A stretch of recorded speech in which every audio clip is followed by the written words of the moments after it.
We are a specialist marketing agency. We know a lot about a little. We understand food, and we understand food from the start in the field all the way through to selling it.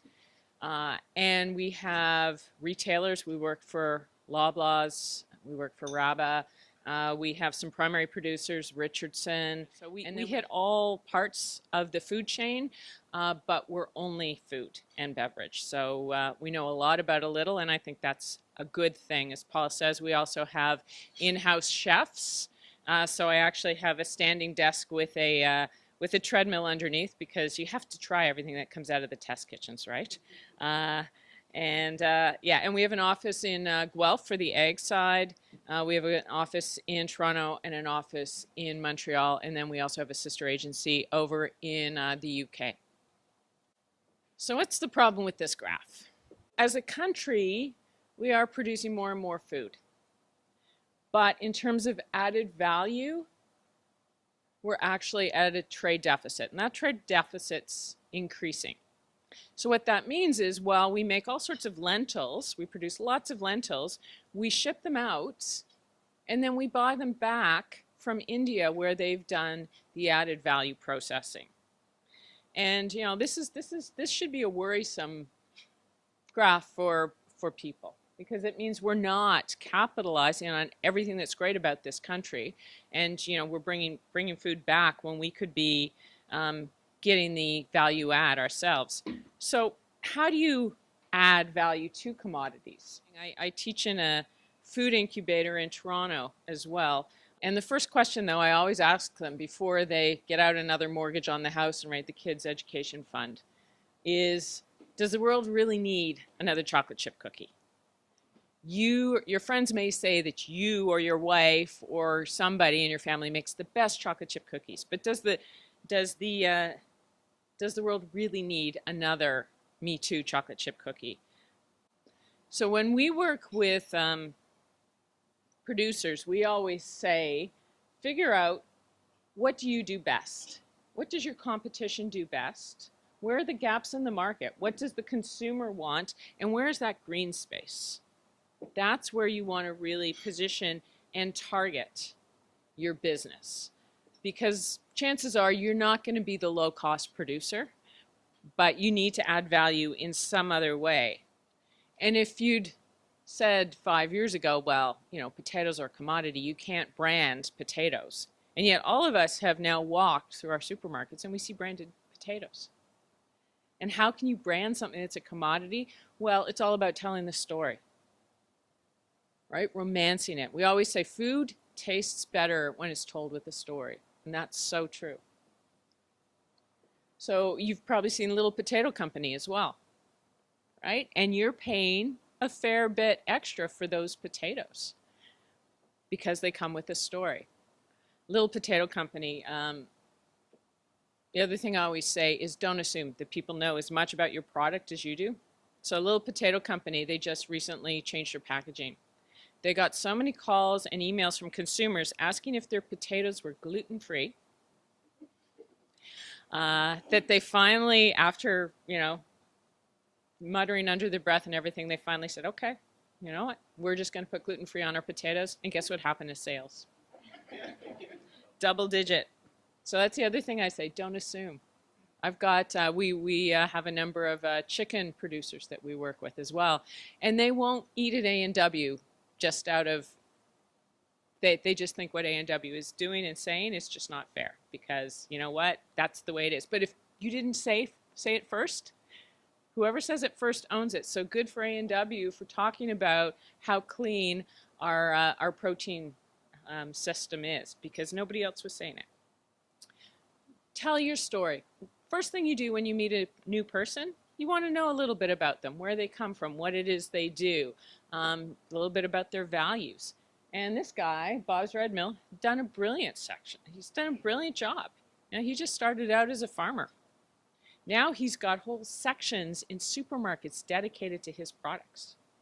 He's been able to shelve things in a totally different way. That is, trust me, that is not easy in a supermarket to say, we want to put the oats and we want to put this and that all in one little section and we're just going to call it Bob's Red Mill. He's done it. That's the epitome of a brand. And consumers want to know who it is that's making their product. Again, like I said, food tastes better when it's told with a story. You want to romance it a little bit. People want to know who's behind the food. Think about it. Food's a very intimate thing. You're putting it into your body. So you want to be able to trust that, and you want it to be authentic. There's lots of companies out there that are talking about natural and faux craft, and they're being called out on the internet. If you have a real, true story, I meet a lot of entrepreneurs who actually got into the business because their kid had an allergy or an intolerance or something like that, and they created this product. Tell that story. That's how you connect with people. There was just a big study that said 70% of consumers want to know where their food and drink comes from. And so what we're starting to see is this whole thing of made matters, right? Who's it made by? Where is it made from? How is it made? Because transparency equals trust. And you're starting to see that journey from the farm gate to the dinner plate really narrowing. Seeing a rise in relationships and CSA boxes and things like that. And this is just a very recent survey. And look at, in terms of who do Canadians trust? Who's at the top? You can't see it. Farmers are ahead of doctors. So what's best about you, I always find people tend to take these things for granted, but if you're a farmer, guess what? You're trusted. And a lot of people have known this for a while. If you look at McDonald's, what have they been doing in terms of their advertising for the last 2 years? They haven't been showing Egg McMuffins. They've been showing the guy who's raising the eggs that go into those Egg McMuffins. They've been telling the story of their inputs. And there's a big change going on out there. You're probably seeing it yourself. Big food, I started my career at P&G, and then I went to Unilever, and then I was a president of a division of Molson Breweries. Big food and beverage, under attack. The beer sector barely recognize it anymore because it's all about craft brewers, right? Small is beautiful. Our parents trusted big companies because it said quality, they knew where it was coming from. My kids, millennials, Gen Xers, they don't trust big. And so they're hemorrhaging growth. And there's a real backlash. So if you have a product that mirrors the values of Gen X or the millennials, you're going to do well. In terms of a hierarchy of trust, the other interesting thing is everybody talks about local, but when you actually look at the research, people will rank local above organic. So people pay a premium for organic, but if they can get local, that's even more valued. Because again, they want to know it's their neighbor who's growing it. They want to put a face to it. They want to support the community. We really saw an uptick in terms of local after the last recession because it wasn't just knowing where my food comes from, it was also supporting my community. And the other, we've done a fair bit of research in local, and it's interesting to see how people actually define local.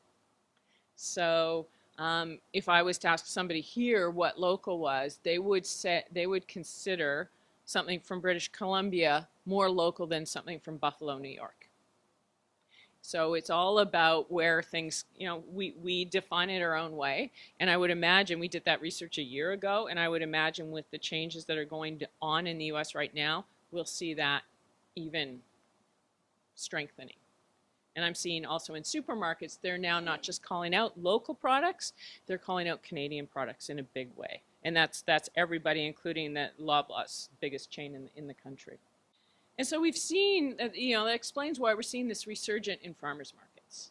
They really had a bottoming out in the 70s, and now they're booming. And why is that? It's because of this local trend.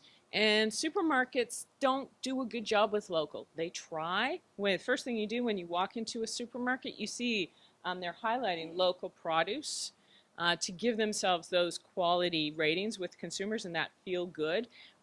But it's really tough for them to do with their big distribution systems. So that, it's important. And even when you get in there, it's really hard to see if things are local. That's why you're starting to see Whole Foods. If you walk, if you ever see Whole Foods in Toronto, they actually now call out Product of Ontario throughout their store. A lot of the independents and specialty stores, even the Longos of the world, they're now able to showcase local products. So there's a great business there for people who want to add some additional value to their products. I'm also a big fan of farmers markets. When I teach these next generation of entrepreneurs, I always say this is a great way to ladder up your distribution. And it's kind of like a living laboratory. I don't know if you know Evelyn's crackers. They're sold in most stores. She still is in farmers markets.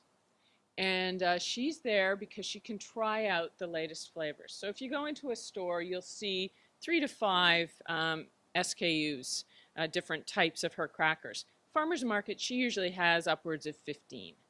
And she's trying them out, seeing what ones are working, and then she'll send them off to the supermarkets, change something out, change something back in. But it's a great way to start out, to check your pricing, to see who's buying it, to try, you're there selling, so you can try out your marketing message, what's working, what's resonating, who likes your product, where do they shop. And if you are at farmers markets, you can start building your database as well, so that when you do go to that retailer, the next rung on the ladder, which is probably a local independent store, you can say, I've been selling this at this price, this much every weekend, and I've got a database of X number of customers, a number of who shop here. And I'm going to send a message out and tell them that they can get me every day of the week if you list me here. So it's a great way of moving up into retail, but a fairly low cost way of testing it out at first. And then when we talk about laddering up, it's going from that farmer's market, then you go the next rung, which is that independent store, then you maybe go to a small chain, and you can just keep moving up and up. And it's proving that you've got a product that will sell at every rung of the ladder. So that way you don't have to pay. Some of you have heard about listing fees at supermarkets. It's a way of proving demand, so you don't have to pay for that, and they actually want you. They know that you're going to bring some customers to them. And the other thing is, a lot of people, I call it a vanity metric. A lot of people want to talk about how many stores their product's sold in. Not a big fan of that. Better to sell more product at fewer stores. Better way to focus. And of course, it's also never been easier to just go direct, whether it's a CSA box, whether it's online. Retail right now is in total upheaval. You're probably reading, Sobeys just let a bunch of people go, Amazon's bought Whole Foods. It's really crazy out there, and nobody knows where the supermarket of the future is going to be. But it's really cheap to have your own online store. Easy to get a little WordPress site up there. Shopify, it's just a plug-in.